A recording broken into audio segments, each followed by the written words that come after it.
Hi, I'm Sarah. Today I'm going to show you how to make two really delicious cocktails that celebrate Asian flavors, and I'm also going to show you what snacks you can pair with those cocktails to really turn this cocktail hour into a proper party.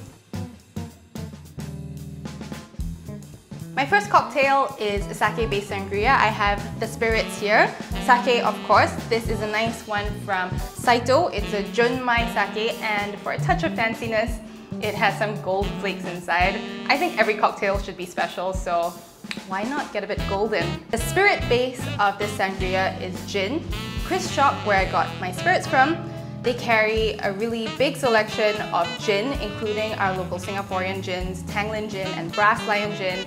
But because this is a sake sangria, I've gone for Okinawa Craft Gin. It's from Japan, and it's got nice Asian flavoring, so I think it's going to work really well. I have an assortment of fruit here: strawberry, peach, Fuji apple, and then just for a nice fresh touch, some Japanese cucumber. But you can use any mix that you feel like using.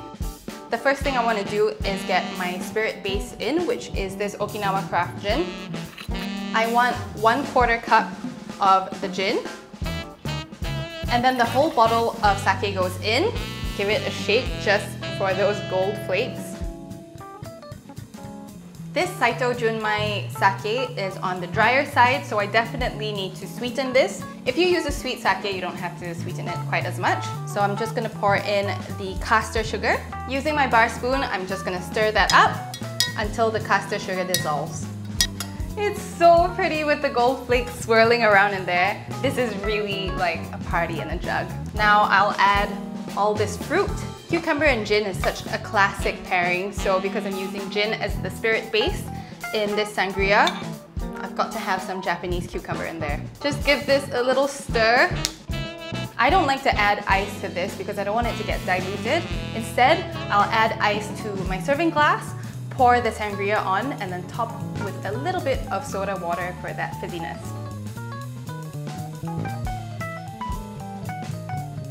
Because this gin sake white sangria is refreshing, fruity, a little bit sweet, it goes really well with local snacks that are savory, a little bit salty, like salted egg potato chips. That is a Singaporean favorite, am I right? And also a classic like crispy keropok with some sambal.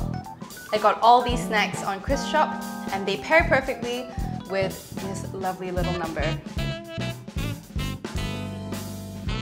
This Hojicha Old Fashioned uses just a few ingredients but makes it into this really complex, delicious drink. I think the Old Fashioned is so popular because it really celebrates the spirit that you use. Chris Shop has an amazing selection of whiskies, including single malts, Scotch, Asian whiskies like Kavalan from Taiwan, and I'm using this one, which is Kamiki from Japan. It's actually aged in cedar casks. It's very unique. And because this is a Hojicha Old Fashioned, I think those Japanese flavors will work together really well. So I have my sugar, and of course the Hojicha tea leaves. These are going to become a nice Hojicha syrup. And then equipment, I have my Yarai Japanese mixing glass. You can also just stir this in the glass, so this isn't totally necessary, but it's a nice touch. The first thing I want to do is make the Hojicha syrup. It's really simple. I have the Hojicha leaves. They smell so good. This is a roasted green tea. It's a very classic Japanese flavor. I've got 2 tablespoons here, and I'm just going to cover that with some hot water, about 4 tablespoons, and I'm going to make a really thick tea. Just give it a stir, and I'll leave that to brew for around 5 minutes so the flavor gets really strong. It's still a bit warm, so I'm going to stir in the sugar. And we're basically making a 1-to-1 syrup, so 1 part of sugar to the liquid.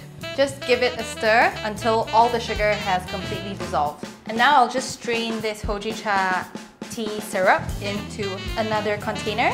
And this is where all the flavor in this cocktail comes from. This is the Hojicha syrup. It smells so good, and it's gonna bring out the woody, slightly smoky quality of the Japanese whiskey. I'm using my Yarai mixing glass, and I've got a big cube of ice in there. We're gonna stir this drink together. So I'm starting with the Kamiki whiskey.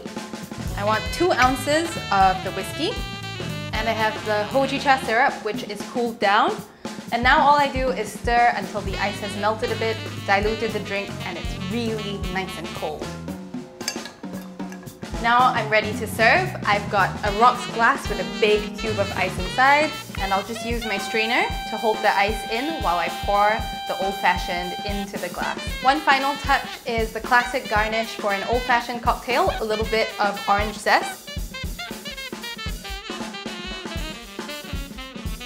This drink is so aromatic and beautiful. For me, the perfect snack pairing is a little bit unexpected, but I think it really works. Some dark chocolate from local brand Fossa and some barbecued bakwa from Dicheng. So the dark chocolate has that bitterness, that slight spiciness that brings out certain qualities of the Japanese Kamiki whiskey. And then when you take a bite of the barbecued smoky bakwa, it's going to bring out those smoky, more woody flavors in the drink, and they complement the hojicha flavor so well. As you take a bite of the chocolate or a bite of the bakwa, you're going to discover new layers and new flavors in this simple but very elegant drink.